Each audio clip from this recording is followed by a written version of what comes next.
Hi, thank you for listening to my podcast. मैं अभिजीत। आशा करता हूँ कि आपने मेरा पिछला पॉडकास्ट अब तक सुन लिया होगा, और अगर नहीं तो कोई बात नहीं, आज सुन लीजिएगा। आज मैं बात करूंगा नेशनल एजुकेशन पॉलिसी 2020 की। क्या आपको मालूम है कि हमारी पहली एजुकेशन पॉलिसी कब बनाई गई थी? 1968, जी हाँ। और दूसरी 1986, जो बात करती है एक्सेस, यानी हर शहर हर गांव में हर एक बच्चा पढ़े, और इक्विटी की, यानी कि सबको समान अधिकार हो पढ़ने का। 1992 में थोड़े मॉडिफिकेशन हुए और 2009 में राइट टू एजुकेशन एक्ट आया। और अब 34 साल बाद जुलाई 2020 में नई एजुकेशन पॉलिसी को पास किया गया। जी हाँ, 34 साल बाद। लेकिन ये बहुत ही महत्वपूर्ण बदलाव किए गए, और इस पॉलिसी से मैं तो बहुत खुश हूँ। जो बात मैंने अपने पिछले पॉडकास्ट में की कि बच्चों को आज सिर्फ मार्क्स पर ध्यान नहीं देना है, पर स्किल्स भी सीखने की जरूरत है, वो नई एजुकेशन पॉलिसी में शामिल हुआ है। जैसे कि बच्चे अपनी मदर टंग या लोकल भाषा में पढ़ सकेंगे, रट्टे मारकर पढ़ने की बजाय समझ के पढ़ेंगे, वोकेशनल कोर्सेज और एक्स्ट्रा करिकुलर पर और ध्यान दिया जाएगा। इस पॉलिसी में केवल बच्चों पर ध्यान नहीं दिया गया है, बल्कि टीचर्स को भी इंक्लूड किया गया है, उनके ग्रोथ को भी ध्यान दिया गया है। इसका इम्प्लीमेंटेशन कैसे होगा ये अभी देखना बाकी है, पर ये बदलाव बहुत जरूरी थे। तो क्या है ये बदलाव और इससे क्या फायदा होगा, आइए जानते हैं। पहला बदलाव है एजुकेशन स्ट्रक्चर। हमारा पुराना एजुकेशन स्ट्रक्चर था 10+2, यानी कि हमारी पढ़ाई दो हिस्सों में बटी थी। पहला कक्षा 1 से 10वीं और फिर दूसरा 11वीं से 12वीं।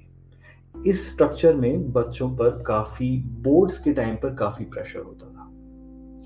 और अब नई पॉलिसी के हिसाब से अब हमारा एजुकेशन स्ट्रक्चर होगा 5+3+3+4। काश ये मेरे टाइम पे हुआ होता। खैर, यानी कि अब आंगनवाड़ी बच्चों को फॉर्मल एजुकेशन में शामिल किया गया है। यानी 3 से 8 साल तक के बच्चे फाउंडेशनल ग्रुप, 8 से 11 प्रिपरेटरी ग्रुप, 11 से 14 मिडिल ग्रुप, 14 से 18 साल तक के बच्चे सेकेंडरी ग्रुप का हिस्सा होंगे। मतलब 3 से 18 साल तक के बच्चे अब फॉर्मल एजुकेशन का हिस्सा होंगे, जो कि पहले सिर्फ 6 से 14 साल था। Wow, this is a great step. अब आंगनवाड़ी को फॉर्मल एजुकेशन में क्यों शामिल किया गया है? क्या आपको मालूम है? असर 2019 की रिपोर्ट के हिसाब से 41% बच्चे क्लास 1 के नंबर्स पहचान सकते हैं, और उनमें से केवल 16% बच्चे कक्षा 1 के टेक्स्ट पढ़ सकते हैं। ये जरूरी है कि आंगनवाड़ी से ही हम लिटरेसी और न्यूमरेसी पर ध्यान दें, क्योंकि 6 साल की उम्र तक बच्चों का 85% दिमाग विकसित होता है। इस उम्र में अगर हम उन्हें बहुत अच्छे तरीके से लैंग्वेज और नंबर सिखा पाएं तो ये बहुत ही बड़ा अचीवमेंट होगा। नेशनल एजुकेशन पॉलिसी का उद्देश्य है कि 2025 तक हम कक्षा 3 में फाउंडेशनल लिटरेसी और न्यूमरेसी को अचीव कर पाए। दूसरा फोकस होगा स्किल्स पर। कक्षा 6 के बाद उनको एकेडमिक ईयर में 10 दिन बैकलेस मिलेंगे, यानी इन 10 दिन में वो इंटर्नशिप करेंगे वोकेशनल क्राफ्ट्स, जैसे कि carpentry, electric work, metal work, gardening, pottery making etcetera. और ये हैंड्स ऑन एक्सपीरियंस उनको लिए बहुत फायदेमंद होगा। वो ऐसे स्किल सीखेंगे जो उन्हें आने वाले करियर में बहुत मदद करेगा। Now I really wish I was in school. खैर, तीसरा लोकल लैंग्वेज में पढ़ाई। क्या जरूरी है बच्चे का कॉन्सेप्ट को समझना, या ऐसी भाषा में बोलकर या लिखकर समझाना जो उनके लिए बहुत मुश्किल है? नहीं, राइट? सो स्टूडेंट्स अब उनकी मदर टंग या उनकी लोकल लैंग्वेज में पढ़ेंगे, और उनको मौका मिलेगा क्लास में इंटरेक्ट करने का। सो इनका क्लास में कॉन्फिडेंस लेवल बढ़ेगा, और वो पूरे इंटरेस्ट के साथ पढ़ाई कर पाएंगे।